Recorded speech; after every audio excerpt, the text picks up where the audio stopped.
성도 여러분, 우리가 말씀을 배우고 듣는 것으로만 우리가 신앙생활을 하게 되면은 어떤 일이 벌어지냐면, 그게 어느 순간이 되다 보면은 그게 내 자신이 그러한 것들에 대한 그 믿음이 확고하게 박히기보단 갈수록 확신이 잃어버리고 희미해지고, 확실히 뭔가 모르게 자신의 신앙의 정체성에 자꾸 흔들려요. 이게 아주 굉장히 중요한 문제입니다. 제가 오늘 그걸 좀 다뤄보겠습니다. 요한 웨슬레가 감리교의 위대한 요한 웨슬레 같은 사람이 이렇게 한 사람만 있어도 참 대단한 건데, 요한 웨슬레가 그가 이 복음을, 그러니까 그가 이제 자신의 믿음이나 신앙에 대해 또 복음에 대해 확신이 없을 때 이걸 어떻게 해야 될까 하고 고민하던 중에, 그가 그보다 훨씬 더 영적으로 뛰어난 그런 선생님에게 물었어요. 어떻게 해야 될까요? 그러니까 참 지혜로운, 아주 지혜로운 조언을 했어요. 뭐냐면, 그 사실이 믿어질 때까지 계속 가르치고 증거하라 그랬어요. 그렇습니다. 이게 중요한 거예요. 여러분, 우리가 듣고 배운 이 하나님의 말씀을 나 혼자 꼭 입 다물고 있으면 안 돼요. 그러면은 많이 듣고 배운다고 해서 되는 게 아니에요. 사실 제가 카페 칼럼을 이렇게 쭉 요즘 이렇게 점검해 보는데, 그거 굉장히 거의 모든 걸 다 글로 다 다뤘거든요. 거기에 모든 게 다 있어요. 모든 게. 그것뿐이겠습니까? 질의응답도 거기 있죠. 그래서 나는 우리 성도님들이 카페 가서 좀 그런 글 좀 읽어봤으면 좋겠는데, 요즘은 또 카페가 잘 활용을 안 하는 시대라 요즘은 유튜브로, 그래서 그 칼럼을 유튜브 영상으로 만들면 참 좋겠다 싶어요. 그러면 진짜 금상첨화입니다. 우리는 우리가 알고 있는 진리, 우리가 배운 것을 나 혼자 꼭 입 닫고 있으면은 내가 성장이 안 됩니다. 성장이 안 돼요. 여러분, 당뇨병이 왜 걸립니까? 당뇨병이 걸리는 것은 먹고, 그래서 소화를 안 하니까 그런 거예요. 그래서 당뇨병은 옛날에 부자병이라 그랬잖아. 부자. 가난한 사람은 당뇨 걸릴 일이 없어요. 뭐 먹은 게 있어야 뭐 몸에 축적을 하든지 말든지 당뇨에 걸릴지 말지. 근데 많이 먹고 그 먹은 것을 소화를 안 하면은 당뇨가 걸리는 거예요. 참 간단한 원리인데, 그 간단한 원리가 이게 또 쉽지가 않은 거예요. 우리 성도님들이 말씀을 보고 부지런히 배웠는데 그걸 나 혼자만 콕 입 다물고 있으면은 어떻게 됩니까? 영적인 당뇨병이 생기는 거예요. 자기 자신도 나중에 확신이 안 돼요. 그래서 우리가 보고 들은 것을 부지런히 얘기할 줄 알아요. 누군가를 붙잡아 놓고 복음에 대해서, 진리에 대해서. 사실 그게 굉장히 나 자신에게 좋은 겁니다. 그래야 내가 보고 들은 것을 내가 전할 때, 그럴 때 더 확신이 생기는 거고, 더 믿음이 생기는 거고, 더 굳건한 믿음의 토대가 생겨서 내 자신이 든든하게 세워지는 거예요. 근데 우리 시대는 보십시오. 듣기는 많이 들어요. 가르침은 많이 받는데 그걸 거의 자기만 알고 있거든요. 그냥 자기만 알고 있어요. 그걸 좀 이렇게 믿지 않는 불신자들에게 자꾸 증거하고, 자꾸 좀 그러면 좋은데 안 하고 계속 배우기만 해요. 배우는 것만 자꾸 하는 거예요. 사실 우리가 이 세상에서 우리 영혼의 가르침을 얻기 위해서 그렇게 무슨 신학 박사가 되고 무슨 신학교를 나와야 되고 신학대학교, 그럴 필요 아무것도 없어요. 신학교 간다고 해서 신학을 잘 배우는 것도 아니고 신앙이 좋아지는 것도 아니에요. 사실은 전혀 안 그렇습니다. 오히려 지금 같은 시기는 신학교나 신학대학 가면은 100% 믿음을 잃어버려요. 옳은 믿음이 안 생기고 그릇된 생명이 생기고, 그게 문제가 심해요. 신학도 제대로 배워야 되는데. 그래서 우리 성도님들은 내가 알고 배운 신앙의 진리에 대해서 자꾸 증거를 할 줄 알아야 돼. 증거. 그래서 보십시오. 24절은 뭐라 했으면 같이 읽어볼까요? 이 사람이 이것들에 대하여 증언하고 이것들을 기록한 제자가 바로 이 사람이다. 우리는 그의 증언이 참인 줄 안다. 보세요. 요한복음이든 그러니까 마태든 마가든 누가든 요한복음이든 이 사복음서는 뭐냐면 예수님에 대해서 보고 들었던 것을 증언한 겁니다. 그 증언한 것을 기록으로 한 거예요. 그거예요, 그거. 우리는 그 덕분에 예수님이 무엇을 하셨고 어떠한 그래서 우리가 예수님에 대해서 알게 되고 복음에 대해서 알게 되고 우리가 하나님을 믿게 되는 거예요. 근데 만약에 이 초대교회 성도들이 오늘날 성도들 신자들과 같이 자기 혼자만 꼭 마음에 담고 있으면 어떻게 할 뻔했어요? 어떻게 할 뻔했냐고. 그럼 사도행전도 없었을 것이고 성경에 제대로 된 아마 기록이 없었을 것 같아요. 근데 하나님의 성령께서는 성도들에게 너가 알고 있는 이 진리를 너 혼자 마음에 품지 말고 그것을 기록해라. 그것을 증거해라. 그래서 이 성경의 계시가 이루어진 거란 말이에요. 근데 우리 시대는 보십시오. 그렇게 많이 배우고 많이 들어요. 그런데 도대체가 안전해요. 가만히 있어요. 여기 우리 신학생들은 이 다음에 목회할 때 다른 거 하지 말고 부지런히 나와서 전도해. 전도. 그냥 죽어라 전도해야 돼. 부지런히 전도하고 부지런히 그래야 돼. 진짜 그래야 돼. 기도하고 전도하고 밥 먹으면 그 집만 해요. 우리 신학교 사모들은 공부하고 기도하는 거 외에는 집에 있지 못하게 내쫓아버려요. 밤늦게까지 전도의 결실을 맺기까지는 집에 못 들어오게 딱 집안의 문을 잠가둬버려요. 진짜 그렇게 해야 돼. 그래야 돼. 지금 같은 시기는 더 복음을 전해야 됩니다. 사실은. 뭐 저처럼 이렇게 방송이나 칼럼이나 이렇게 인터넷으로 하는 것도 좋지만 그러나 원칙적으로는 우리가 직접 밖에 나가서 전해야 돼요. 그러면 요즘 같은 시대에 그거 안 돼요. 하지만 성경은 그렇게 했어요. 우리는 우리의 지혜를 의지하면 안 돼. 지금 같은 시기도 밖에 나가서 복음을 전하고 누군가 예수님 믿지 않는 사람이나 기독교에 모르는 사람한테 내가 알고 배운 거를 전하는 거예요. 전하는 거. 그래야 내가 확신이 생기는 겁니다. 내가 복음에 대해서 확신이 왜 없느냐. 그걸 많은 사람들이 궁금해하는 단 한 가지입니다. 자기가 전하지 않으니까 그런 거예요. 자기는 복음 안 전하면서 나에게 믿음의 확신이 없어. 구원의 확신이 없어. 당연한 거예요. 당연한 거. 당연한 거란 말이에요.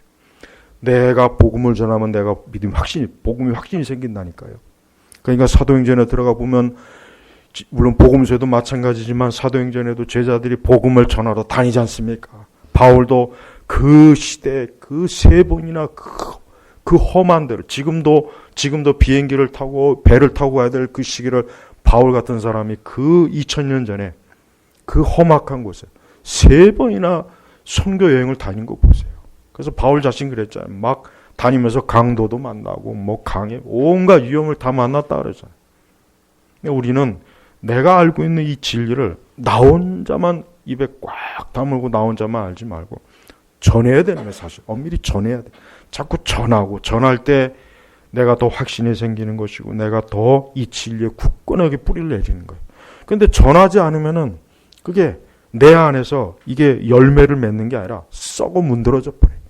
이 진리가 꽃을 피우고 열매를 맺어야 되는데 아니에요. 그냥 쌓이기만 하는 거예요. 쌓이기만 하는 거예요. 지금 신자들이 옛날 신자들보다 더 많이 배우고 더 많은 걸 들어도 솔직한 얘기로 믿음이 더 좋습니까? 기도를 더 잘합니까? 전도를 더 잘합니까? 아니잖아요. 전혀 아닙니다. 전혀 아닙니다. 전혀 객관적으로 봤을 때 전혀 아니에요. 더 못해요. 전도도 더 못하고 기도도 더 못하고 교회 생활도 더 못해요. 왜 그러느냐? 자기가 보고 들은 걸 전하질 않으니까. 전하질 않으니까. 흔히 유명한 이스라엘의 그 지도를 보면은 유튜브에 보면은 그 이스라엘 성지 순례하시는 그 어떤 선교사님이 있어요. 그분의 영상이 있는데 그거 보면 이스라엘 안 가도 되겠더라고. 그 헬몬산 위에서 물이 쭉 내려오잖아요. 그게 사해까지 내려오는 거예요. 근데 사해는 이 지구상에서 가장 지대가 낮아요. 더 이상 흐를 데가 없는 거예요. 그러니까 물이 사해가 죽은 바다. 그래서 물이 고이니까 염도가 높아지는 거예요. 그 헬몬산에서 물이 내려올 때는 엄청나게 맑은 물인데 이게 내려오다 보니까 사해 가장 저지대거든요. 갈 데가 없어요, 물이. 그러니까 거기서 염도가 높아지는 거예요. 그러니까 진리를 아무리 그렇게 좋은 설교 많이 듣고 성경 공부 많이 하고 아무리 책을 많이 읽어도 이거를 누군가에게 전하고 누군가에게 증거하지 않으면 이게 내 안에서 좋은 열매가 맺는 게 아니라 이 사변적이 돼버려가지고 자기도 유익이 없고 다른 사람에게도 유익을 안 주고 그렇게 돼버리는 거예요. 우리는 내가 진리를 들었다, 배웠다 여기에 만족하지 말고 내가 이것을 어떻게 해야 또 다른 사람에게 생명의 말씀을 증거할까? 이 생명을 전달해 줄까? 지금은 욕이 없습니다. 지금은 욕이 없는 거예요. 그러니까 그렇게 성경 공부 그렇게 많이 해도 복음의 진리가 하나님의 진리가 돌아다닙니까? 안 돌아다니잖아요. 그냥 자기들끼리 모여가지고 기독교인들은 굳이 예배 때 빼놓고 모이면 안 돼. 친교 외에는 모이지 말고 흩어져서 자기 있는 영역에서 자꾸 복음 전하고 자꾸 부지런히 그렇게 해야 되는 거예요. 그래야 자기가 영적으로 사는 겁니다. 자기도 안 그러면서 어떻게 우리 자신이 복음에 대한 확신과 믿음을 굳건하게 가질 수 있냐 이거예요. 이제는 이 하나님의 이 기록대로 이 증언이 참된 거예요. 그래서 기록한 거예요. 근데 보니까 특별히 제가 오늘 말씀을 전할 주제는 저겁니다. 예수께서 하신 일이 이 밖에도 많아서 그것들이 낱낱이 기록된다면 이 세상이라도 그 기록된 책들을 두기에 부족할 것이라고 나는 생각한다. 약간은 문학적인 과장법이 섞인 거예요. 그러나 그만큼 예수님이 하신 일이 많다는 거예요. 이 사복음서 외에도 우리가 알지 못하는 예수님이 하신 일이 엄청나게 많은 거예요. 엄청나게. 만약에 그걸 다 기록해놓으면 아마 성경이 수백 권, 수천 권도 될 수 있었을 거예요. 그런데 그렇게 하면은 누가 그 성경을 다 보겠어요. 그러니까 성령께서 지혜롭게 딱 사람들에게 필요한 분량만 정해가지고 요한복음도 기록한 거고 마태, 마가, 누가도 기록된 것입니다. 그러면은 우리는 무엇보다도 예수님께서 행하신 일이 뭔가 누군가 여러분한테 아니 예수님 믿는다고 하는데 예수님이 행하신 일이 뭐냐고 물어보면 여러분 진짜 중요한 핵심 몇 가지를 딱 잡아서 그 사람한테 예수님이 행하신 일이 뭔 일인지를 알려줄 수가 있습니까? 그걸 알려주지 못한다면 그거는 이제까지 뭔가 이거 신앙생활이 잘못한 거예요.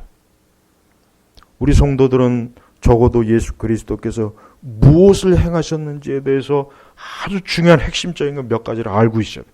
그래서 누구라도 예수님이 행하신 일이 뭐야? 또 묻으면 그거를 말해줄 수 있어야 돼요.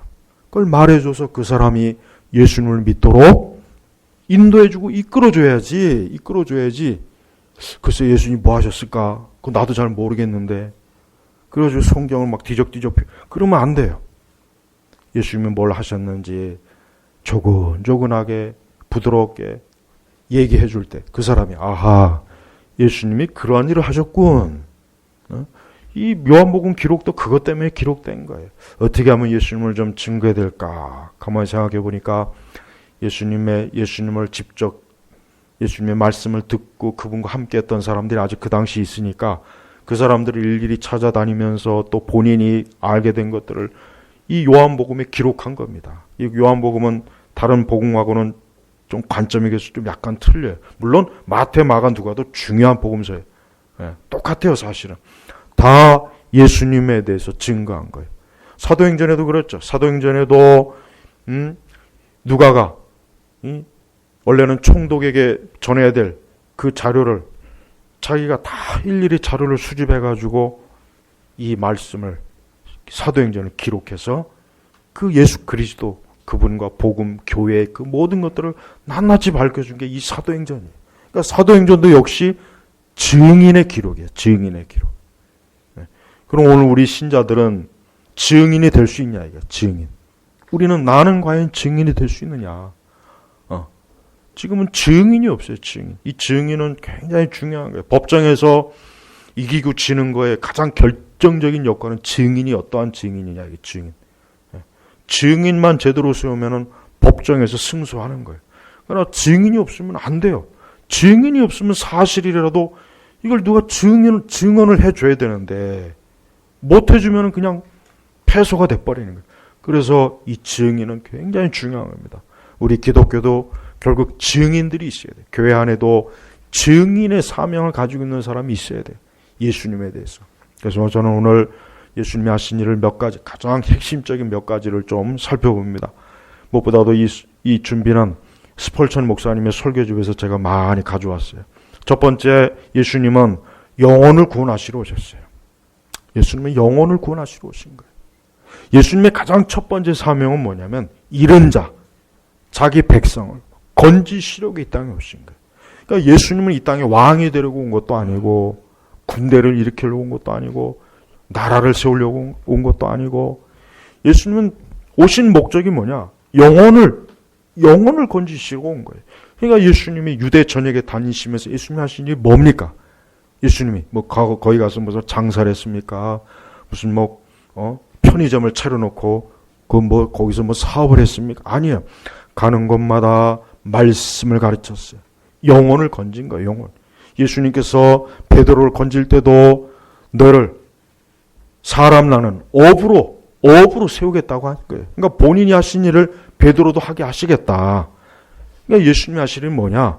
영혼을 건지러 오신 거예요. 그러니까 우리는 예수님에 대해서 가장 첫 번째, 예수님이 뭘 하시러 오셨습니까? 뭘 하셨습니까? 하면 예수님은 영혼을 건지시러 오셨다. 영혼. 인간이 육체로만 있는 존재가 아니라 영적인 존재거든요. 근데 영혼이 죽었어요. 죄로 인해서 이 영혼이 죽어버린 거예요. 근데 바로 그 영혼을 예수님이 건져주시려고 온 거예요. 이게 제일 중요한, 다른 건 혹 이유부터 얘기하는 건 다 잊어도 좋은데, 예수님은 영혼, 예수님은 어부의 사명을 가지고 오신 거예요. 죽은 영혼을 건지시러 오신 거예요. 그러니까 우리가 예수님 믿는다 했을 때 그 첫 번째 의미는 뭐냐면 예수님이 날 건지셨구나. 날 건지신 거예요. 예수님이 날 건지시러 오신 거고 건지신 거예요. 나는 예수님께 낚인 거예요. 예수님이 날 건지셔서 날 구원하신 거예요. 그러니까 예수님의 영혼 구원이야말로 가장 중요한 겁니다. 그분은 영혼에 관심을 가지셨어요. 예수님은 영혼에 관심 가지셨어요. 예수님께서 병자를 치료한 것도 육체보다는 영혼에 더 관심을 가지셨기 때문에 육체를 치유해 준 것이지 예수님이 육체 그 자체에 중요하게 여긴 건 아니에요. 그래서 사람이 죽으면 예수님이 뭐라고 했습니까? 잔다 그래요. 잔다. 죽었구나가 아니라 잠자는 거다. 잠자는 거다. 네. 그러니까 육은 정지됐지만 그 영혼은 살아있는 거예요. 그러니까 우리는 예수님께서 이 땅에 오신 가장 근본적인, 부처가 이 땅에 왜 왔습니까? 중생을 구조하려 왔대요. 중생. 난 필요 없어 그런 거. 난 부처한테 난 필요 없으니까 나 구제할 필요 없어. 나는 예수님이 벌써 내 영혼을 건졌으니까. 그러니까 부처는 중생을 구제하러 왔대요. 근데 그놈의 중생 구제는 언제 끝날지 모르겠어요. 내가 볼 때는 불교는 가장 쓸모없는 종교예요. 또 불교인들이 이 설교 듣고 또 기분 나빠할까 겁나겠네. 하지만 예수님은요, 영혼을 건지러 오셨어요. 죽은 영혼.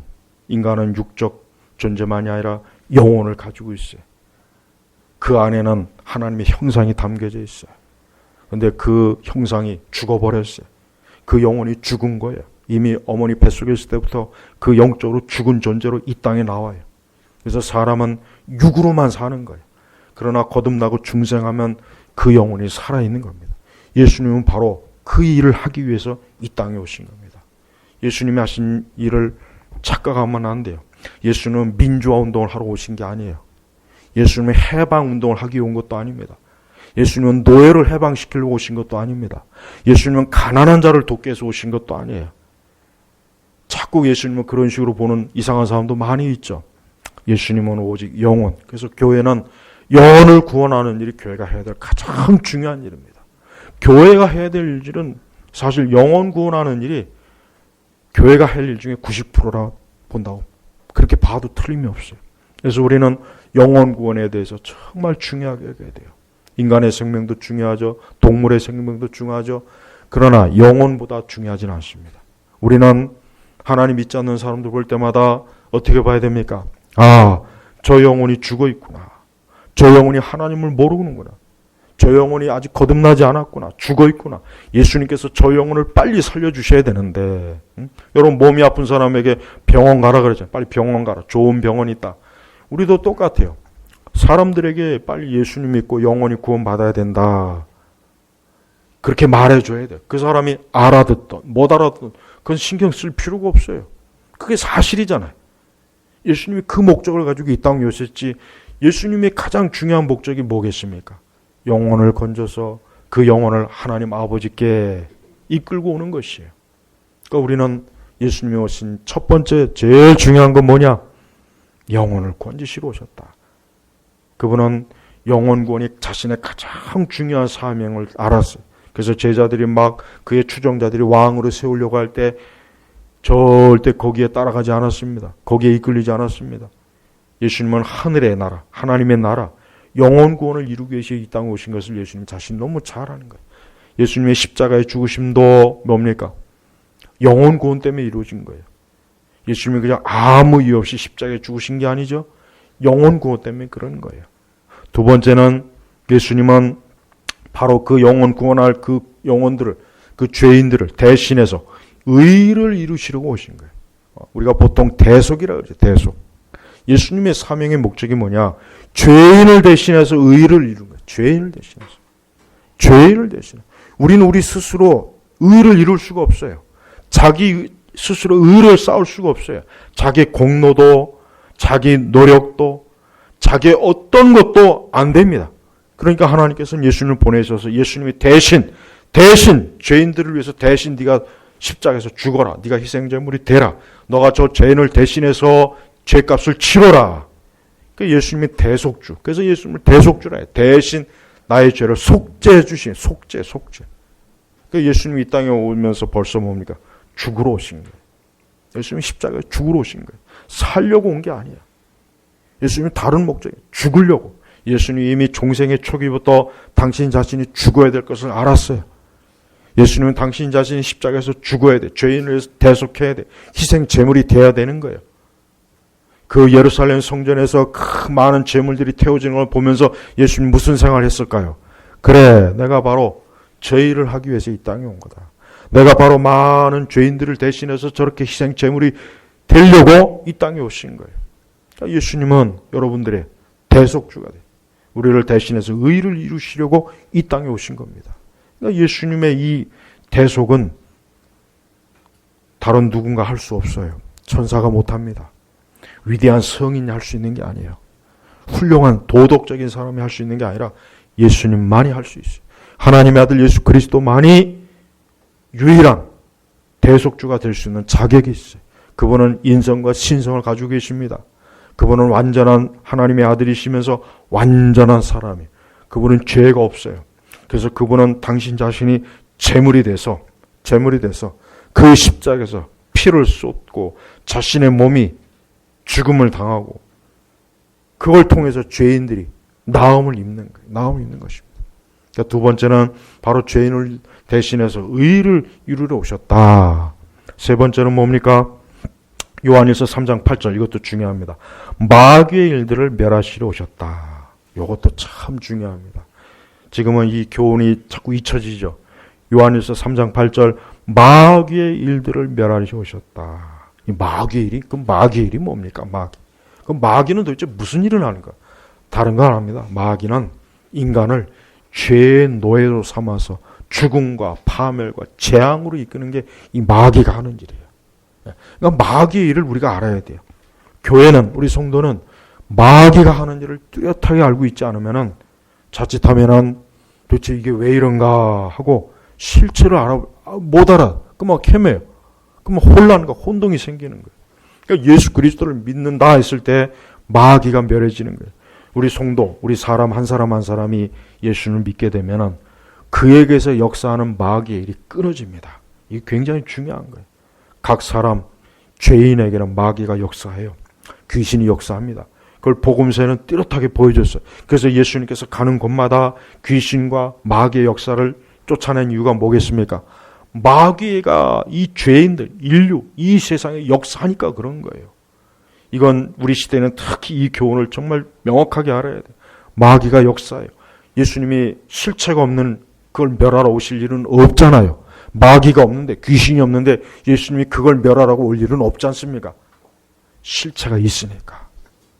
이 땅이 어때요? 이 땅이. 마귀가 역사해요. 귀신이 역사합니다. 악한 영이 역사해요. 이 세상이 역사해요. 근데 그런 것들이 사람들을 죽이고 파괴하고 인생을 망치고 더럽히고 악을 행하게 하고 자꾸 이 마귀가 역사하니까 이 세상에도 혼란하고 전쟁도 있는 것이고, 이 세상이 시끄러운 일의 그 원인은 어디에 있습니까? 인간이 죄악도 있지만은 마귀가 역사하니까요. 마귀. 이 공중권세 잡은 마귀가 반드시 역사해요. 그러나 예수님께서 십자가에 달린 순간, 그분이 죽으시는 순간 마귀의 권세가 꺾여버렸어요. 꺾여버렸습니다. 마귀의 그 강력한 권세가 꺾어버린 거예요. 그래서 마귀가 하늘에서도 떨어졌어요. 그러나 아직 최후의 심판 때까지는 마귀를 하나님께서 섭리 가운데 여전히 내버려 두지만, 그러나 마귀의 머리는 치명타를 입어서 마귀는 많이 그의 힘을, 권력을, 권세를 빼앗겨버렸습니다. 그래서 우리 성도들은 마귀나 귀신을 두려워할 필요가 없어요. 전혀 두려워할 존재가 아닙니다. 우리 안에 그리스도의 영, 성령이 계시면 마귀는 역사 못합니다.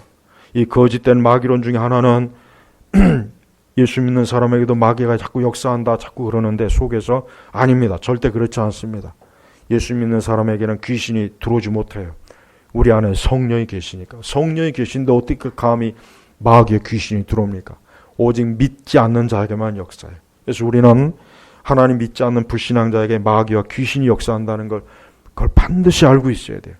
우리가 이해할 수 없는 것, 인간이 말로 해서 안 되는 것, 도대체 왜 그럴까? 무슨 이유 때문일까? 어떤 원인이 있을까? 이 세상과 이 사람에게는 보이지 않는 굉장히 악한 요소들이 많아요. 악한 요소들이 많아요. 그걸 단지 의학적으로 설명할까요? 그걸 단지 도덕과 윤리적인 관점에서 설명할까요? 그럴 것 같으면 무슨 문제가 있겠어요? 그렇지 않아요. 정신과 의사들도, 노련한 정신과 의사들도 그럽니다. 도저히 인간의 정신적, 육체적으로 설명이 안 되는 그런 정신질환들이 있다 그래요. 이건 분명히 마귀가 역사하는 거다. 이거는 자기는 물론 종교가 없고 자기는 기독교를 인정하지 않지만 도저히 설명할 수 없는 악한 존재가 있다. 그 존재가 사람들의 정신과 마음을 휘잡아서 그를 계속해서 흔들고 악한 길로 유도하고 악을 행하게 하고, 정신과 의사들 그런 고백을 합니다. 그래요. 예수님이 이 땅에 오신 것은 마귀의 일들을 멸하시려고 오셨다. 그래서 예수님이 오시자마자 마귀는 그 권세가 꺾입니다. 그는 하늘에서부터 떨어집니다. 그는 더 이상 그 강한 권세를 활용할 수 없어요. 그래서 예수 그리스도를 믿는 순간 마귀의 역사와 귀신의 역사는 반드시 쫓겨나게 돼 있어요. 예수님 믿는데 그게 여전히 있을 수 있다면 그건 아니죠. 그럼 이 말씀이 틀린 거예요. 요한일서 3장 8절, 마귀의 일들을 멸하시러 오셨다. 진짜 예수님이 오시니까 예수님이 가시는 곳마다 귀신이 쫓겨나죠. 귀신과 악한 영으로 인해 질병이 떠나죠. 마귀가 역사했던 그 모든 것들이 바로 잡히죠. 우리 성도들은 예수 그리스도를 믿는 게 단지 어떤 도덕적, 윤리적인 차원에서 믿는 게 아니에요. 예수를 믿어서 내가 좋은 사람, 착한 사람, 예의 바른 사람, 교양인이 되려고 하면 안 돼요. 한때 유럽이, 물론 지금도 그 영향이 크지만 이 자유주의 신앙의 영향을 받게 되면 그렇게 돼요. 그죠? 교회 나오는 거를 교양인, 좋은 교양인, 좋은 신사 숙녀, 예의 바른 사람, 품이 있는 사람, 교회를 그런 장소로 만들어 버렸어요. 시간이 지나다 보니까 어떻게 해요? 교회가 텅 비어버렸어요. 텅 비어버렸어요. 칼발트라고 하는 위대한 20세기 신학자가 있는데, 그 위대한 신학자도 초기에 그 목회 한 10년을 하는 동안 엄청나게 자기가 그 많은 지식과 그 많은 것들로 목회하려다가 지쳐버렸어요. 아하, 내가 배운 신학이 잘못됐구나. 이 자유주의 신학이 온갖 좋은 말은 다 떠드는데 이게 아니구나 해서 그때부터 그가 생각이 바뀐 거예요. 그래서 종교개혁자들의 글을 읽고 뭔가 이 자유주의 신학이 잘못된 것을 이제는 방향이 돌아서는, 물론 완전히 돌아서지 않아서 좀 문제가 있지, 적어도 그거는 깨달은 거예요. 그래요. 여러분, 교회는 문화센터가 아닙니다. 교회는 문화센터가 아니에요. 여기는 공자학당이 아니에요. 교회 와서 예의 바른 사람 되려고 하면 안 돼요. 교회는 내 본성이, 내게 있는 이 악한 역사들이 그리스도 예수의 그 권세로 쫓겨나는 것이에요. 그래서 교회를 다니면은, 예수님 잘 믿게 되면은 점점 그 악의 요소가 떠납니다. 진짜 떠나요. 그래서 예수님 믿게 되면은 사람이 어때요? 어떤 도덕이나 윤리, 교육으로 해결될 수 없는 게 교회 와서 해결되는 거예요. 왜 그렇습니까? 예수 그리스도 때문에 그래요. 진짜 귀신을 섬기는 사람은 교회가 다르다는 걸 압니다. 그들은 알아요. 예수 그리스도가 자기들이 믿는, 자기들이 섬기는 우상과는, 마귀하고는 다르다는 걸 그들은 잘 안대요. 잘 안답니다. 그러면서도 이곳으로 못 와요. 그러면서도 예수님께 못 와요. 겁이 난대요. 죽을까 봐. 우리 성도들의 하나님의 자녀가 되는 권세가 주어졌다는 걸 여러분 아십시오. 권세. 왜? 예수님께서 마귀의 일들을 멸하신다는 것은 각 사람에게 역사하는 그 악한 마귀의 역사를 예수님께서 끊어준다는 거예요. 그래서 사람이 예수님 믿으면 정말 좋아져요. 상태가 좋아집니다. 그러나 예수님 믿지 않으면 상태가 좋아지질 않아요. 아무리 모든 걸 다 해봐도 안 됩니다. 안 되는 거예요. 예수님이 왜 오셨는지, 마귀를 멸하시러 오셨다는 것 명확하게 하십시오. 예수님 믿고 내가 착한 사람, 좋은 사람, 선한 사람, 도덕적인 사람, 그걸 꿈꾸지 마시고 내게서 악한 역사가 쫓겨나는구나. 악한 역사가 사라지는구나. 그렇게 이해하면 되는 겁니다. 네 번째는 하나님과 죄인 사이를 화목케 하려고 오신 거예요.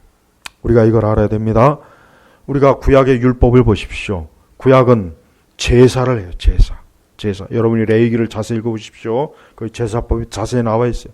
이 제사라는 게 얼마나 많은 절차가 있고, 이 제사라는 게 얼마나 번거로운지 딱 보기만 해도, 벌써 읽기만 해도 이 제사가 이게 참 어려운 거구나.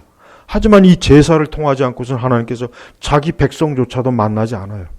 이 제사가 아니고서는, 구약의 그 제사가 아니고서는 자기 백성조차도 그 죄를 하나님께서 사해 주질 않습니다. 반드시 제사를 하나님께 드려야 돼요. 화목제를 드려야 됩니다. 번제를 드려야 됩니다. 제사를 드려야 돼요. 제사를 드려야 하나님과 이스라엘 백성들과 교통이 유지되는 거예요. 제사장이 바로 그 일을 하라고 그러는 겁니다. 레위 지파는 그 일에 저들이 일하라고 하나님께서 별도로 지파를 세웠어요. 왜 그렇습니까? 하나님과 이스라엘 백성 간의 화목. 사람이 하나님께 직접 나아갈 수 없거든요. 나아가면 어떻게 됩니까? 그는 거룩하신 하나님 앞에 그의 죄 때문에 멸해지는 거예요. 그러니까 감히 하나님을 쳐다볼 수가 없어요. 하나님을 볼 수가 없어요. 하나님께 직접 나올 수가 없는 겁니다. 그래서 구약의 그 제사가 왜 그렇게 강조되느냐? 하나님과 우리 사이에 이 제사가 없으면 못 나오는 거예요. 근데 하나님의 아들 예수 그리스도께서는 이 땅에 왜 오셨습니까? 우리와 하나님 사이에 이제는 예수님께서 이제는 화목 제물이 되셨어. 더 이상 하나님이 우리를 원수로 여기지 않고 우리도 하나님 앞에 직접 나아갈 수 있는 거예요. 직접 나아가요. 제물이 필요가 없어요. 더 이상 구약의 제사 제도가 필요 없습니다. 성전을 지을 필요가 없습니다. 동물의 희생제사를 잡을 필요 없습니다. 피를 흘릴 필요가 없습니다. 누가 다 이루셨습니까? 예수님께서 이루셨어요. 그 모든 것이 히브리서에 자세하게 나와 있습니다. 이젠 히브리서에 나와 있는 것처럼 구약의 이 모든 건 옛 그림자. 본체가 아니에요. 이젠 예수님이 오셔서 우리의 대제사장이 되어주셔서 이제는 하나님과 우리 사이에 막힌 담을 허시고 이제는 우리가 하나님께 직접 나아갈 수 있는 거예요. 누구 때문에요? 예수님 때문에 나아가는 거예요. 예수님 때문에. 우리가 이렇게 예배를 드리는 것도 여러분 아주 이걸 하찮게 여기는 분들이 많아요. 우리가 이렇게 예배를 드리는 것도 예수님의 화목제물이 되어주셨기 때문에 이렇게 예배를 드릴 수 있는 거예요. 만약에 예수님이 이 땅에 오시지 않았어요. 유대교가 계속 존재합니다. 그래서 혹 우리도 하나님의 백성으로 가입해 볼까 하면 어떻게 해요? 우리도 역시 그 유대 제사법에 따라야 돼요. 근데 안타까운 것은 우리는 이방인의 뜰에 머물러 있어야 됩니다. 그것조차도. 그러니까 하나님 앞에 나아가는 건 꿈도 못 꿔요, 사실은. 우리는 여전히 이방인일 뿐이에요. 이방인의 뜰에서 있어야 돼요. 그러나 이제 뭡니까? 하나님과 우리 사이에 화목 제물 예수님이 중보자가 되시니까 이젠 구약에 있는 모든 제사가 싹 무너지는 거예요. 싹 무너지는 거예요. 여러분, 왜 하나님께서 섭리적으로 이스라엘의 그 성전을 왜 부서뜨렸겠어요? 한번 생각해 봐요. 그냥 뭐 로마가 이스라엘이 반역을 하니까 군대를 몰고 와가지고 그냥 두들겨 부신 거지. 그거는 육신적 관점으로 보는 역사고, 영적으로 보면은 하나님께서 이젠 예수 그리스도가 복음을 증거하는 그 복음이 확장이 되니까 이젠 저 예루살렘에 있는 성전을 그냥 놔두면 안 되는 거예요. 그러니까 싹 부숴버린 거예요. 누구의 손으로? 이방 군대 손으로 싹 부숴버리는 거예요. 그게 바로 구속사의 섭리예요. 하나님께서는 이제 자기 아들 예수 그리스도를 통해서 거룩한 선민들, 이제는 모든 종족과 모든 민족을 초월한 이 복음이 들어가게 역사하는 거예요. 이젠 더 이상 저런 성전이 필요 없다 이거예요. 더 이상 동물 희생제를 할 필요 없다 이거예요. 더 이상 제사장도 세울 필요도 없고 제2지파도 세울 필요도 없는 거예요. 이제는 예수 그리스도의 복음을 통해서 누구나 다 하나님께로 오면은 다 이제 하나님의 자녀가 되고 하나님의 백성이 되고 영적인 아브라함의 혈통이 되고 후손이 되는 것이에요. 그래서 화목제물이에요. 화목제물. 우리가 이렇게 예배를 드릴 수 있는 것도 화목제물 대신 예수님이 이루어진 성취지. 우리가 임의대로 이렇게 예배 드리자 아닙니다. 우리가 정해놓은 게 아닙니다. 이젠 더 이상 하나님과 우리 사이는 원수가 아니에요. 우리 이제 그리스도의 이름으로 하나님께 직접 나아가는 겁니다. 우리의 중보자가 누구입니까? 예수님이에요. 예수님 외에는 다른 중보자가 없어요. 다른 중보자는 예수님이 세운 일이 없어요. 우리는 그리스도 외에는 그 어떤 누구도 우리의 중보자가 아니라는 거. 이걸 반드시 여러분 명심해야 됩니다. 예수 그리스도 외에 다른 그 중보자는 다 마귀요, 귀신이요, 적 그리스도의 영입니다. 우리는 그걸 받아들이면 안 됩니다. 오직 예수님만, 예수 그리스도께서만 하나님과 우리 사이 화목제물이 되신 거예요. 또한 다섯 번째는 사망과 죽음을 이기셨어요. 고린도전서 15장 26절에는 마지막으로 멸망받은 원수는 뭐라 했습니까? 사망이다 그래서 사망. 고린도전서 15장 26절. 마지막으로 멸망받을 원수는 사망이다. 사망. 죽음이에요. 멸망이에요. 예수님이 오셔서 이젠 마지막으로 멸망할 이 원수, 이 사망, 죽음. 그래서 그리스도께서 오셔서 이제는 더 이상 이 사망이 이제는 죄인들에게, 우리에게 공포가 안 된 겁니다. 우리 성도들은 사망이 우리에게 이제 공포가 없어요. 죽음의 공포가 없습니다. 성도는 절대로 죽음의 공포를 느끼지 않습니다. 오히려 성도는 죽음이라는 것을 환영해요. 여러분, 이 세상에 어떤 문화나 어떤 종교가 죽음을 환영하는 종교나 문화 있습니까? 없습니다. 오직 기독교밖에 없어요. 기독교는 죽음을 환영해요. 왜? 죽음이라는 것이 오히려 나를 천국으로, 영생으로 이끄는 거니까 좋은 소식이다. 야, 하나님께서 나를 위해서 모든 걸 준비해놨으니까 너 빨리 와라. 이게 죽음이야. 이게 죽음이야. 스펄처 목사님 그렇게 설교하더라고요. 맞아요. 우리는 이제 더 이상 죽음이 슬픈 게 아니에요. 여러분 보세요. 지금 이렇게 마스크 쓰고 이 무더위에 우리나라 사람이 마스크 쓸 인종이 아니에요. 애초부터. 창세 전부터 우리 민족은 마스크를 쓸 그런 그게 없는 민족인데 마스크 쓴 거 보십시오. 왜 그렇습니까?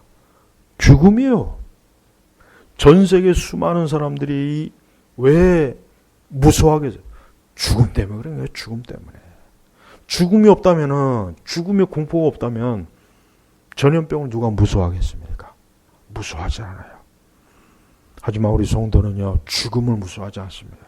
우리 성도는 궁극적으로 진짜 죽음을 무서워하지 않아요. 참된 성도는 죽음이 오히려 하나님께서 나를 하늘의 잔치로 부르시는 초대장으로 여깁니다. 우리 성도님들도 그렇게 생각합니까? 정말 그렇게 생각합니까? 진짜 그렇게 생각하셔야 됩니다. 죽음은 저주가 아니에요. 더 이상 성도에게 있어서 죽음은 아무런 슬픔이 아니에요. 사실 그래서 성도는 물론 믿지 않는 사람이 죽을 때は슬프지만 믿는 사람이 죽을 때는 성도는 전혀 슬퍼하는 마음이 사실은 없는 게 정상이에요. 오히려 야, 저가 이제 천국에 갔구나. 저가 이 땅에서 그렇게 고생하더니 질병으로 이렇게 고통을 받더니 이젠 천국에 갔구나. 얼마나 좋을까? 얼마나 좋을까?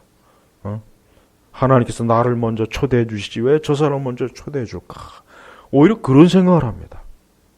그래서 성도는 죽음이 어때요? 공포나 두려움이나 저주나 슬픔이나 고난이나 고통이 아니에요. 그런데 이 죽음의 문화를 무서워하는 종교가 뭡니까? 유교도 그렇죠. 불교도 그렇죠. 세상 종교를 가만히 보면은 죽음을 두려워해요. 죽음이 무서운 거예요. 보세요. 한번 생각해 보십시오. 저들은 죽음을 싫어해요. 죽음에 대해서 꺼려해요. 무덤가를 좋아하는 종교는 기독교밖에 없어요. 그러니까 우리 기독교는 옛날 중세시대나 이후에 보면은 예배당 저 교회 예배당 앞에다가 무덤을 만들지 않습니까? 예배당에 들어온 입구에다가 먼저 간 성도들의 무덤이 이렇게 있으면 오히려 기쁜 마음으로 야 나도 저 성도와 함께 빨리 저 천국에 가 있어야 되는데 언제쯤 주님이 날 부를까? 나를 제일 먼저 부르셔야 되는데 옛날 성도들은 죽음을 기뻐했습니다. 기뻐했어요. 왜 그럽니까? 예수님께서 사망을 멸하셨거든요. 더 이상 성도는 죽음과 사망이 저주요 공포가 아니요 슬픔이 아니요 기쁨이요 기쁨. 기쁜 겁니다. 하나님 나라의 잔치자리에 오라고 왔는데 기쁘지 내가 죽을 자리에 가는구나. 내가 도살장에 가는구나. 그런 마음을 먹습니까? 아니에요. 한번 잘 생각해 보십시오. 우리가 우리를 구원하신 예수 그리스도를 직접 뵈러 가는데 그게 죽음이라는 거예요. 오히려 죽음을 통과하지 않는 그들이 오히려 더 안타까워요. 주님 오시는 그날 죽음을 맛보지 않고 주님 앞에 가는 성도들이 죽음을 맛보고 가는 성도들보다는 덜한 겁니다. 여러분 제발 죽음을 두려워하지 마십시오. 이후부터는 죽음을 두려워하지 마세요. 어떤 질병에 걸렸을 때, 죽음이 왔을 때, 죽음의 공포가 왔을 때 두려워하지 마십시오. 오히려 기뻐하세요. 기뻐하십시오. 야, 내가 예수님을 만나는구나. 드디어 내가 이 땅의 모든 수고와 고난과 눈물과 그 고통에서 벗어나는구나. 이제 내가 진짜 안식일에 들어가는구나. 안식할 날이 오겠구나. 기뻐하는 겁니다. 하지만 세상을 보시죠. 세상. 죽음이 오면은 그때부터는 공포예요. 그때부터 웃음이 사라져요. 기쁨이 사라집니다. 잔치도 사라집니다. 노래도 사라집니다. 다 사라져요. 다 사라져요. 세상이 그렇게 요란하게 그렇게 잘난 척해도 죽음이 그림자가 덮치면 그때부터는 이 세상이 어때요? 그때부터는 침묵이잖아요. 침묵이잖아요. 그걸 보면은 무슨 생각이 듭니까? 야, 저게 바로 세상이구나. 저 세상에 생명이 없이 그리스도의 생명이 없이 권세가 없으니까 저렇게 죽음이 오니까 금방 장자해져요. 금방 장자해집니다. 그러나 기독교는 어때요? 죽음이 오히려 기쁨이에요. 춤을 춥니다. 노래를 부릅니다. 오히려 잔치입니다. 얼마나 좋습니까? 그래서 김한란 박사, 그 2대 총장이었던 김한란 박사가 그랬잖아요. 유언으로 내가 죽는 날 슬퍼하거나 그러지 말고 오히려 기뻐하고 찬송을 부르고 노래를 불러라. 얼마나 믿음의 확신에 찬 유언 아니겠습니까? 우리도 그래야 돼요. 우리도 우리 자신의 죽음을 안타까워하지 마십시오. 애처롭게 여기지 마십시오. 예수님 안에 있으면 죽음은 진짜 좋은 겁니다. 한번 생각해 보십시오. 여러분 이 세상 사는 게 쉽습니까? 세상 사는 게 쉬워요? 어렵죠. 이 인간의 이 사람의 삶이라고 하는 것은 고생이에요. 고생. 고통입니다. 이 땅에 사는 동안 인간은 사실 고생하는 삶이에요. 우리 믿는 사람들도 고생해요. 우리라고 고생 안 합니까? 우리도 고생합니다. 땀을 흘려야 되고 고생도 해야 되고 눈물을 흘려야 되고 힘들어요. 우리도 사는 게 힘들어요. 근데 그 고생하는 삶에서 이제 너를 안식의 자리로 불러오겠다. 주님께서 우리를 초대하시면 얼마나 기쁩니까? 얼마나 기뻐요. 하루라도 빨리 더 먼저 가려고 애를 쓰지. 그래서 역사상 참된 성도의 그 기록들을 보면은요, 죽음을 진짜 환영을 했어요. 환영을 하고 기뻐하고 즐거워하고 이제 내가 곧 천국에 가서 주님 뵙는구나. 야, 빨리 기대가 된다. 빨리 기대가 된다. 다 그럽니다. 근데 지금은 우리 시대는 이 교회가 이 죽음에 대해서 말을 안 해요. 말을. 이 죽음 자체를 언급을 안 합니다. 그럼 왜 그러냐? 벌써 신자들이 죽음에 대해 싫어하니까. 죽음에 대해서 얘기하면 자꾸 싫어하니까. 꺼려하니까. 이 세상에서 죽음을 가장 많이 말해야 될 때가 어디냐면 교회입니다. 교회. 교회만큼 죽음을 많이 말해야 될 장소는 다른 데 없어요. 장례식장 빼놓고는. 여러분에게 어떤 죽음과 사망이 왔을 때 두려워하지 마십시오. 주님이 멸하셨어요. 다음으로 예수님이 이 땅에 오신 것은 만물을 새롭게 하시려고 해요. 만물을 새롭게 하는 거예요. 예수님은 이 땅에 오셔서 이제 모든 피조물들의 고난과 고통과 죄로 인해서 이 세상이 얼마나 파괴되고 이 세상이 얼마나 어지러운지 주님은 너무 잘 아셨어요. 주님이 지으신 세상이 죄인들 때문에, 이 죄 때문에 이렇게 엉망진창이 된 걸 주님이 얼마나 안타까워하십니까? 그러나 주께서는 만물을 새롭게 하십니다. 물론 우리가 지금 아직 온 세상의 만물이 새롭게 되지 않으셨지만 그리스도의 부활로 말미암아 이제 온 세상은 앞으로 주님 오시는 그날에 온 세상이 새롭게 돼요. 완전히 새롭게 돼요. 이젠 더 이상 인간을 해롭게 하지 않아요. 우리가 사는 세상은 만물이 사람을 해롭게 하잖아요. 기후도 그렇죠. 온갖 세균이 있죠. 온갖 것들 보죠. 사람을 해롭게 하거든요. 그래서 이 문명이라는 게 뭐겠습니까? 문명은 다른 게 아닙니다. 문명은 인간이 좀 더 이 악한 조건 가운데서 편하게 살려고 하는 게 그게 문명이에요. 문명. 자동차도 걸어 다니는 것보다는 타고 다니는 게 안전하고, 집도 이렇게 잘 짓는 이유가 뭐겠어요? 움막 짓고 사는 것보단 좋은 집이 안전하고 위생적이니까. 그러니까 문명은 바로 뭡니까? 이 만물이 이 세상의 만물이 어때요? 인간에게 해를 주거든. 그러니까 문명을 자꾸 발달시키는 이유는 이 만물에게서 해를 받지 않으려고 하는 거예요. 하지만 이제 주님께서 이 만물을 새롭게 하셔요. 만물을 온전히 고쳐주셔요. 우리가 알다시피 로마서의 말씀처럼 이 세상의 피조물도 어때요? 인간의 죄 때문에 지금 고생하는 거예요. 이 자연도 죄 때문에 지금 영향을 받았어요.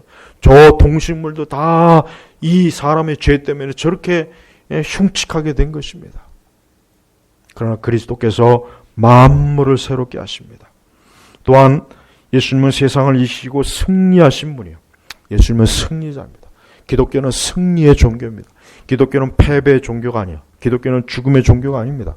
예수 그리스도를 통해서 죄로 인해 물든 모든 것들이 새로워지고 세상을 이기셔요. 예수님은 이기신 분이에요. 예수님은 패배한 분이 아니에요. 예수님은 십자가에 죽으셨지만 부활하셨잖아요. 그래서 예수님이 승리하신 거예요. 예수님께서 죽음을 이기지 못했으면 기독교는 패배의 종교입니다. 그것으로 끝이에요. 그러나 예수님은 부활하셨습니다. 그 부활의 능력과 권세가 뭡니까? 세상을 이겼다. 그래서 그리스도의 권세 앞에 세상은 복종할 수밖에 없어요. 이 세상 어떤 정부나 관습이나 풍습이나 지식이나 어떤 것도 그리스도 앞에 다 복종해야 돼요. 예수 그리스도 앞에 복종하는 거예요. 그리스도 앞에 다 무릎을 꿇어야 돼요. 마지막 계시록에 보니까 이 세상 모든 일자들이 무릎을 꿇는다 그랬어요. 그때는 믿지 않는 자들도 예수님의 무릎을 꿇는다 그랬어요. 그러나 지금은 믿는 자들만 무릎을 꿇죠. 믿는 자들만 무릎을 꿇어요. 믿지 않는 자들은 여전히 예수님을 대적합니다. 그러나 우리가 아셔야 됩니다. 예수님이 이미 승리하신 분이에요. 예수님은 승리하셨기 때문에 이 세상의 권세가 이제 더 이상 예수님 앞에 고개를 들 수가 없어요. 근데 마지막 때 점점 마귀가 자기의 때가 다 된 것을 알고 이 마귀가 자꾸 예수님을 대항하죠. 그러나 그 예수님을 대항하는 적 그리스도 결국 나중에 어떻게 됩니까? 무너지잖아요. 그러니까 그리스도의 복음이 들어가고 예수님이 이 진리가 들어가는 곳마다 다 무릎을 꿇어요. 이 세상 권세가 힘을 못 씁니다. 잠깐은 예수님을 대적하고 잠깐은 예수님을 대항하겠지만 시간이 지나면 지날수록 그리스도의 권세 앞에 다 무릎을 꿇어요. 그래서 죄도 죄인도 악한 제국이나 나라도 다 예수님 앞에 복종하게 돼 있어요. 여러분 역사를 가만히 보십시오. 우리가 역사를 가만히 보시면은 진짜 예수 그리스도의 권세가 유일하다는 걸 알 수가 있어요. 우리가 여러분 로마 제국을 봐도 그래요. 로마 제국도 그 천년 제국이 그 엄청난 대제국이 결국은 기독교 앞에 무릎을 꿇었다는 거예요. 결국은 기독교의 그 권세 앞에 무릎을 꿇어버렸어요. 이게 참 놀라운 거예요. 우리가 그걸 좀 정말 제대로 알아야 돼요. 로마라는 나라가 그렇게 그저 허술한 나라가 아니에요. 우리나라는 100만 년, 1000만 년이 가도 로마의 발 뒤끝도 못 따라가요. 어쩌면 그렇게 같은 반도에 있으면서도 어쩌면 그렇게 차이가 나는지. 로마라고 하는 그 대제국이 결국 예수 그리스도, 그분의 십자가를 깃발로 제국이 다시 세워지지 않습니까? 그리고 그 예수 그리스도로 정복된 로마가, 그 로마의 후손들이 오늘날 서구 세계예요. 저 유럽이라든가 미국이라든가 다 뭡니까? 정복된, 그리스도에게 정복된 로마 제국의 파편 조각들입니다. 파편 조각들. 유럽의 저 나라나 미국이나. 그리고 전 세계를 보십시오. 전 세계를. 서구 문명이 아직도 계속 지배하고 있잖아요. 그게 그냥 단순히 게 아니에요. 그리스도께로부터 흘러나온 것들이 다 그나마 영향을 받고 있는 것이에요. 여러분 저 인도의 그 힌두라든가, 중국의 유교라든가, 뭐 불교라든가, 한번 보십시오. 그들이 이 세상 역사에서 뭐 대단한 거 이룬 거 있습니까? 하나도 없어요. 하나도 없어요. 기독교만이 이 세상 문명과 문화를 이끌어낸 거예요. 그러니까 우리는 이 역사라는 것 자체가 하나님이 주인이에요. 하나님이 주인이기 때문에 결국은 예수 그리스도의 권세 앞에 이 세상은 무릎 꿇게 돼 있어요. 마지막 때 결국 계시록에 보면은 이 세상 나라 전체가 다 그리스도에 무릎 꿇는 게 다 나오지 않습니까? 이 세상이 굴복하는 거예요. 지금 우리가 이 땅을 볼 때, 세상을 볼 때 기독교가 굉장히 미미하고 믿는 사람들이 초라해 보이고 교회가 초라해 보이는 것 같지만 절대 그렇지 않습니다. 이 세상은 이미 그리스도의 그 무릎 앞에 무릎을 꿇은 거예요. 여러분이 예수님 믿는 것은 여러분이 권세 있는 자로서 살아간다는 것을 아셔야 돼요. 믿지 않는 세력들이나 믿지 않는 자들 앞에 여러분 절대로 위축될 필요가 없어요. 왜? 우리는 그리스도의 권세를 가지고 있는 사람이에요. 예수님이 이 땅의 모든 것들을 다 어때요? 다 정복한 거예요. 정복한 거예요. 예수님은 칼로 정복하지 않았습니다. 예수님은 전차로 정복하지 않았습니다. 예수님 하나님의 사랑으로 이 세상을 하나하나 정복하셨어요. 그래서 그리스도의 사랑은 지금도 넘쳐나요. 죄의 파도가 아무리 넘쳐도 그리스도의 사랑 앞에서는 힘을 못 씁니다. 그래서 우리 성도들은 이 세상의 악의 원리에 따라 살면 안 되고 항상 하나님의 사랑의 원리에서 우리가 살아가야 돼요. 그게 우리 성도가 사는 방식이에요. 세상이 아무리 악해져요. 포악해져요. 여러분 점점 사람들이 포악해져요. 그거 느끼지 않아요? 포악해집니다. 점점 포악해져요. 여러분 요즘 그 신문 기사에 보십시오. 이게 막 정말 끔찍한 뉴스들이 자주자주 나오잖아요. 앞으로 더 그럴 거예요. 그런 일들이 더 많이 생겨요. 왜 그런지 아세요? 이 세상이 지금 이 악이 넘쳐나고 있어요. 악이 넘쳐나고 있어요. 그래서 사람들이 아주 악으로 지금 똘똘 뭉친 그런 마음과 심령이 돼갖고 자기 자신도 파괴하고 자기 주변에 있는 것들도 다 파괴시키려고요. 악인이 이 악이 분출될 때는 마치 화산이 분출되는 것처럼 무섭습니다. 화산이 분출되면은 그것으로 인해서 그 주변에 있는 도시들까지 다 화산재로 뒤엎어 버리잖아요. 그래서 사람이 그래요. 한 사람이 이 악이 분출되면은 그 한 사람만 망하는 것이 아니라 그 주변에는 가족들, 친구들, 이웃들까지 다 망쳐요. 근데 그 한 사람이면 그나마 다행인데 그런 악인이 100명이 1000명, 10,000명, 100,000명, 10,000,000명이면 어떻게 되겠어요, 세상이? 얼마나 악해지겠습니까? 우리는 지금 그 가운데 살고 있는 거예요. 그 가운데 살고 있기 때문에 우리는 더욱더 승리하신 예수님을 굳게 믿음으로 붙잡고 살지 않으면 안 됩니다. 마지막으로 예수님은 만물의 주인입니다. 세상의 주인이십니다. 그분은 장차 오실 메시아입니다. 우리 주 예수님께서는 지금도 예수님을 따르기를 원하셔요. 사람들이 예수님을 따르면 이와 같은 모든 그리스도께서 하신 일에 혜택을 받아요. 우리가 한 게 아닌데도 우리가 혜택을 받는단 말이에요. 제발 예수님 믿는 거를 한참게 여기지 마십시오. 예수 그리스도를 믿는 것을 그저 뭐 별거 없네. 제발 그렇게 여기지 마십시오. 예수님 믿는 것은 가장 위대한 거예요. 가장 뛰어난 거예요. 가장 좋은 것입니다. 예수 그리스도께서 모든 것의 주인이시에요. 세상의 주인입니다. 그분이 모든 걸 통치하십니다. 모든 걸 다스려요. 마귀도 멸하세요. 만물을 새롭게 합니다. 하나님과 우리 사이를 화목케 하셨어요. 우리가 그 예수 그리스도를 믿을 때 우리에게는 얼마나 많은 혜택이 주어지겠습니까? 한번 생각해 보시죠. 그리스도를 믿는 것만큼 좋은 게 없어요. 그런데 사람들이 이렇게 예수님이 이렇게 좋으신, 예수님이 이렇게 많은 걸 이루셨는데 예수님을 안 믿어요. 예수님을 안 믿어요. 예수님을 여전히 멀리해요.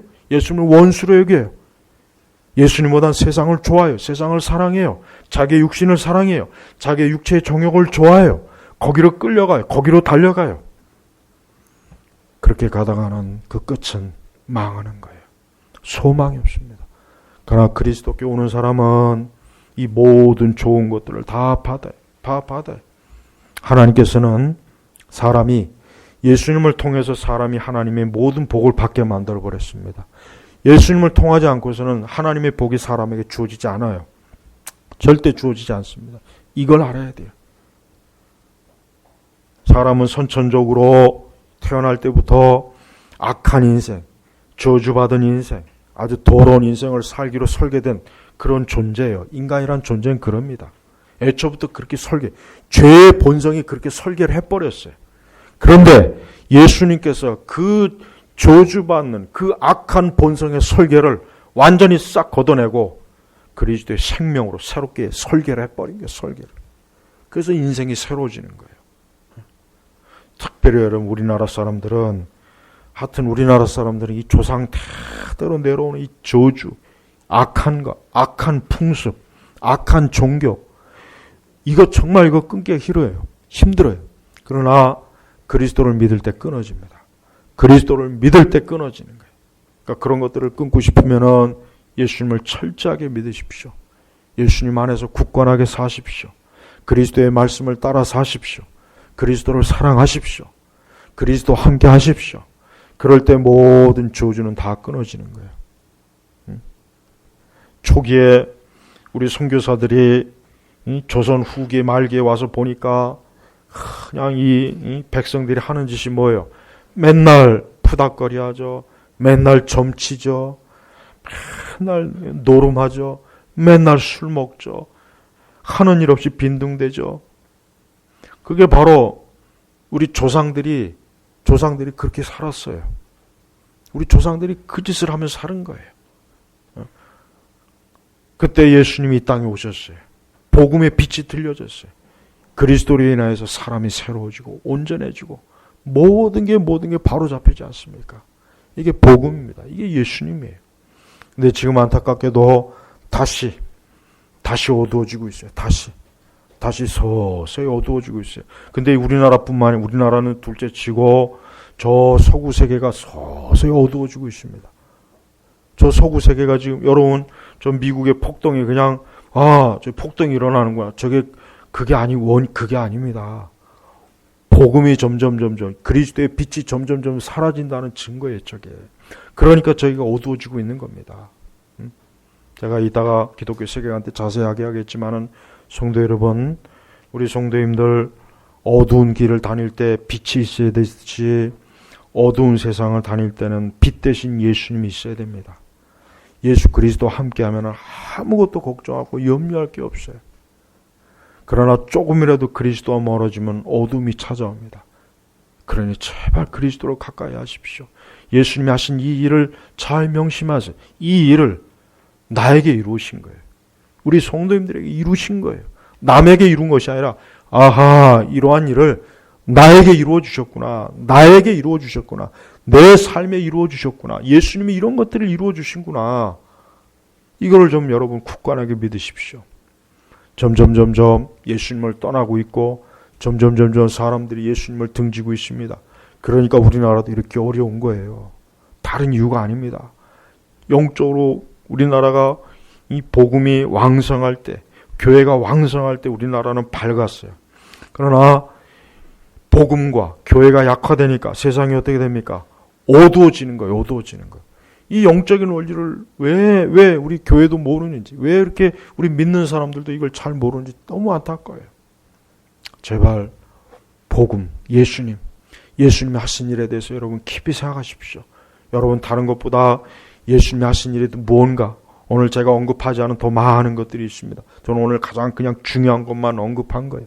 여기에 각 하나하나 파생된 주님이 하신 일들이 성경에 너무 많이 있어요. 이 세상 애굽은 어둡고 비참하고 저주가 있고 재앙이 있어요. 그러나 어린 양 빛 대신 그리스도가 있으면은 그 모든 것들이 다 물러가잖아요. 다 물러가잖아요. 그러니까 사람은요, 다른 거 없습니다. 예수님과 함께하고 예수님과 동행하면 모든 저주와 재앙이 그냥 싹 해결돼요. 싹 해결됩니다. 정말 해결돼요. 이거를 체험적으로 누리는 사람은 알 수 있어요. 그러나 그리스도를 자꾸 멀리하고 주님을 사랑하지 않고 세상을 사랑하고 어둠을 쫓아가는 사람들은 점점 그런 나쁜 것들이 자꾸 몰려옵니다. 제발 여러분, 이 영적인 원리를 절대 잊지 마십시오. 전 우리 제네바 교회 성도들이 지금 이러한 때 더 주님을 사랑하고 주님을 가까이하고 또 여러분의 삶 속에 그리스도를 철저하게 붙잡기를 원합니다. 그래야 여러분이 삽니다. 그래야 여러분이 하나님이 지켜주고 보호해 주는 것이에요. 조금 더 주님을 멀리하지 마십시오. 전 우리 성도들이 이 어두운 때 빛 대신 그리스도를 아주 철저하게 쫓아가면 이 모든 영광스러움을 풍성히 누릴 수 있을 것이라 저는 확신합니다. 기도하겠습니다. 하나님 아버지 감사합니다. 오늘 이 시간에도 우리 제네바 개옥교회 모든 성도들이 예수 그리스도께서 하신 일을, 이 모든 것들을 마음에 잘 새기게 하시고 이러한 것들을 우리 스스로도 알고 다른 사람들에게도 얘기할 줄 알고 이러한 것들을 누구에게나 꺼리낌 없이 말해줄 줄 아는 증인들이 되게 하여 주옵소서. 예수님의 이름으로 기도 올렸습니다. 아멘.